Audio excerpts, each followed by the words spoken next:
Thank you very much, Dave. Good afternoon, everybody. First of all, I'm conscious that I stand before you and your lunch, so I will try to make my point quickly. So today I'm presenting new result on the PTB PTS attack. So that was first designed when I was at INRIA finishing my PhD, and it was first meant for IPsec, and then it was extended by Vincent Roca and Seiku Fall mainly to encompass additional tunneling protocols. So basically during my talk what I will present is what is the packet too big, packet too small problem in networking in general. Then I will show you how it affects tunneling channel and tunneling protocols, how to exploit them, and finally I will conclude with some thought of how we can mitigate that. So first, a bit of networking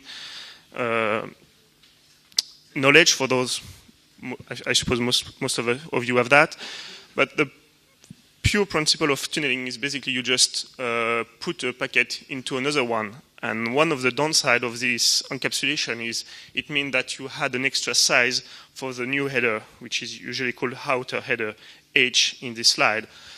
And one of the problem is suddenly it may collide with what we call maximum transmission unit. So basically it's the fact that each link has a physical limit to what it can transmit.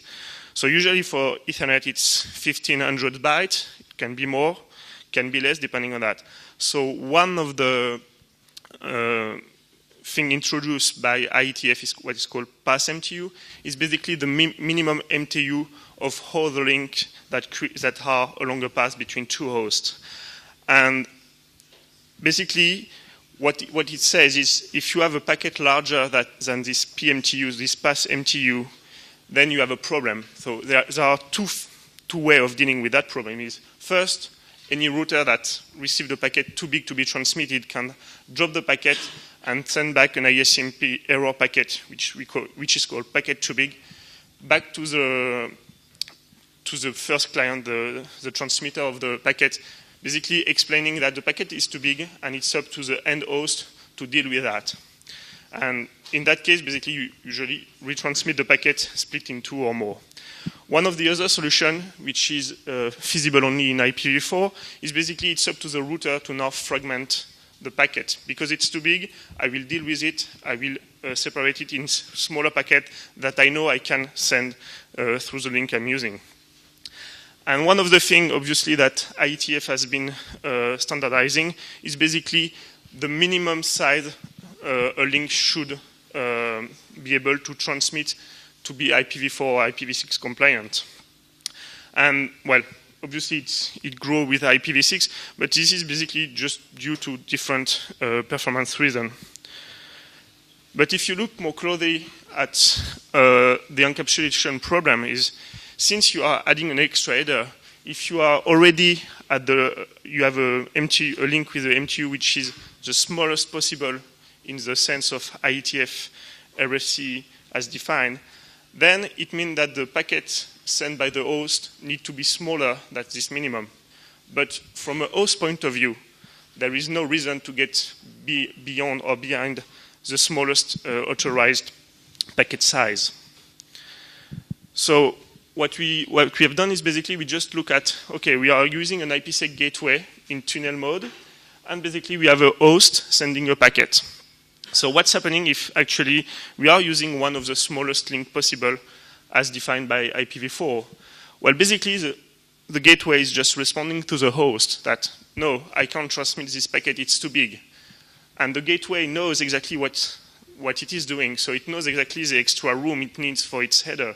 So it's sending back an ICMP packet too big error message, which is basically saying you need to send a packet smaller than 544 bytes, for example.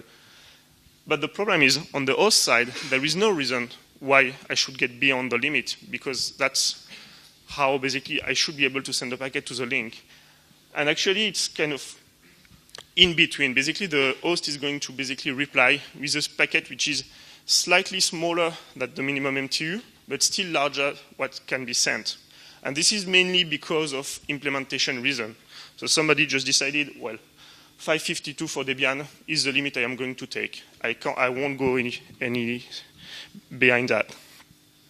So now the question is, once we have see that, how we can exploit it. So basically, we are going to be just an attacker on the path, and obviously not on the secure path on the LAN, but between gateway in the internet, in the wild, where basically it is deemed to be unsecure. And one of the things we can't do is basically we are going to assert that cryptography behind IPsec is deemed secure. So we won't attack any of the ciphers and so on. So what we actually want to do is just we want to reset basically the gateway pass MTU.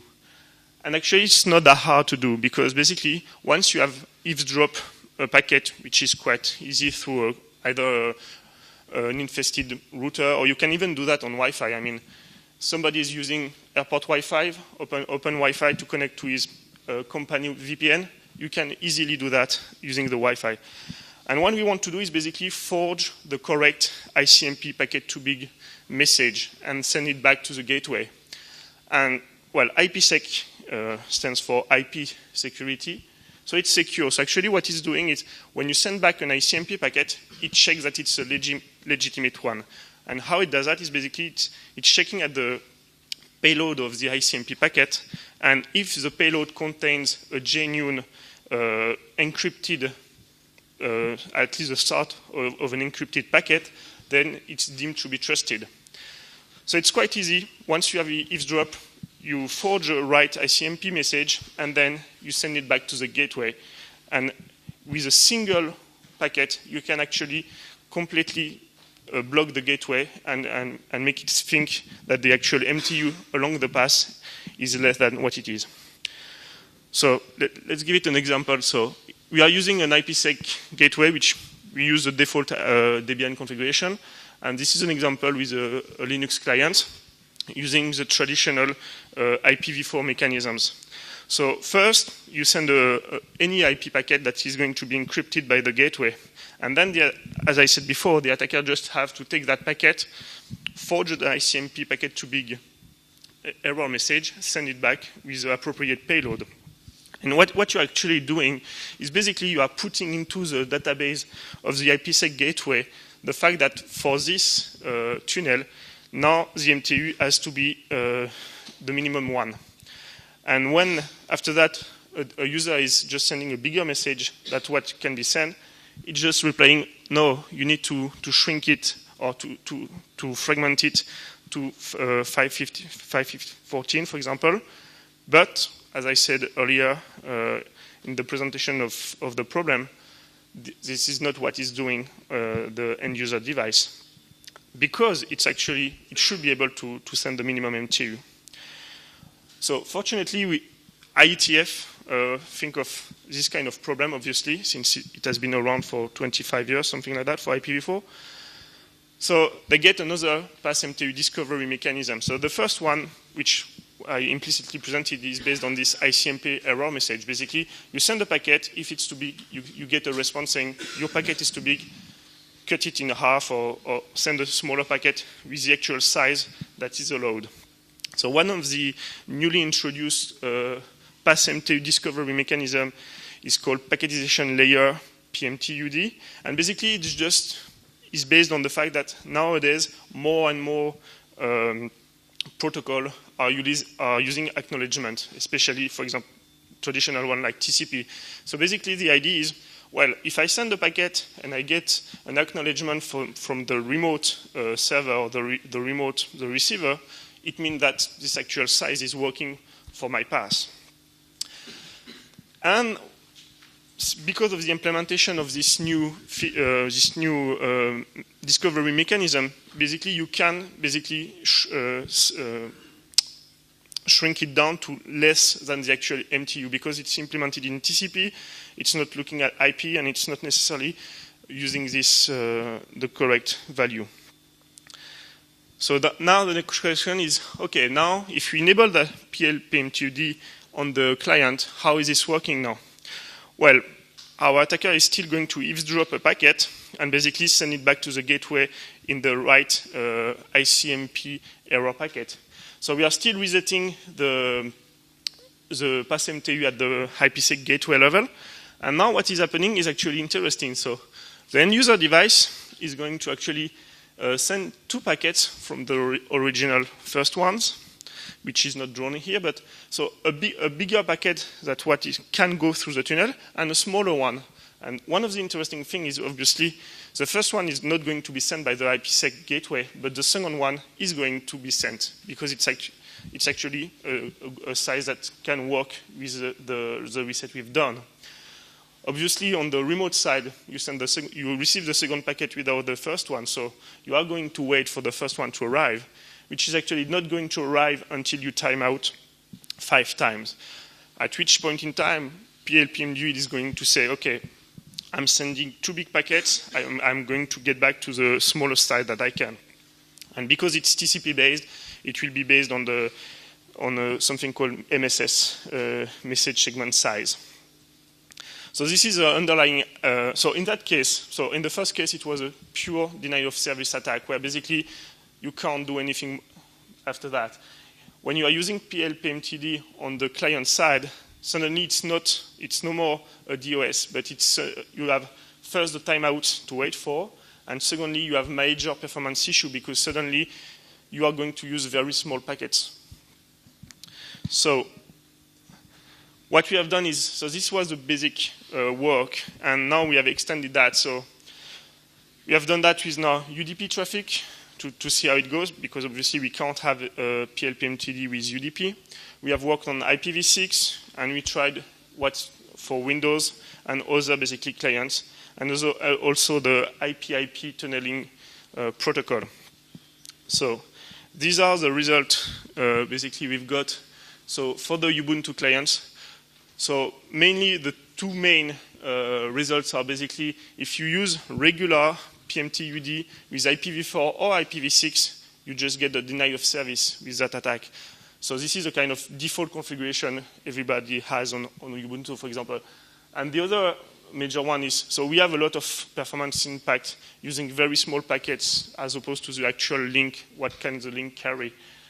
One of the interesting things of that during that experiment is, so for the second result, actually, first I thought it was a denial of service because actually when you have a 6 or almost 7 second freeze when you are doing measurement and when you are a human, or at least now that we have high-speed internet, you basically just say, oh, it's not working.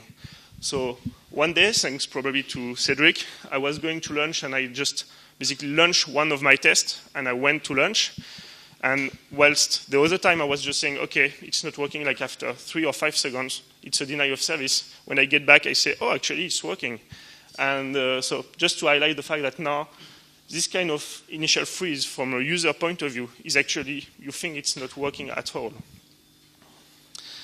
So these are the results now for Windows 7. So they can be extended to Windows 10. We've done the measurement with that also. So one of the interesting things is actually Windows try by all means to make the network work, no matter what. So first, what Windows is going to do is, as soon as you have a problem, it's going to reset the don't fragment bit. So the thing that says to the router, oh, you should not fragment the packet, I'm going to do it on my own. So it's going to reset it. And one of the dual behavior that we have witnessed is basically on the IP side, Windows is going to say, okay, now the router are going to send a packet that can be fragmented. But on the TCP side, the TCP layer of the network stack feels, okay, I'm sending packet, everything is fine, they are going to the destination, so I'm going to increase my segment size in TCP. And actually, you are increasing a lot to packets that basically you are going to put stress on the router in the middle of the path to do fragmentation. So, as a conclusion, first, I would summarize that this is quite a highly effective attack. One of the first reasons is basically, as an attacker, you just need to find one packet, send an ICMP error message back, and basically after that, you can just watch. Nothing happened because basically the client and the gateway are going to kind of ping pong between each other, sending packet either too big, and then the gateway saying, oh, your packet is too big, you should send the packet smaller, and the client just not listening to that. It's working on all, at least not all, but most likely on the OSs that we tried, no matter what configuration you have. So it can be either a denial of service, or you can basically just attack the performance. And one of the main problems is there is no good way to deal with the problem.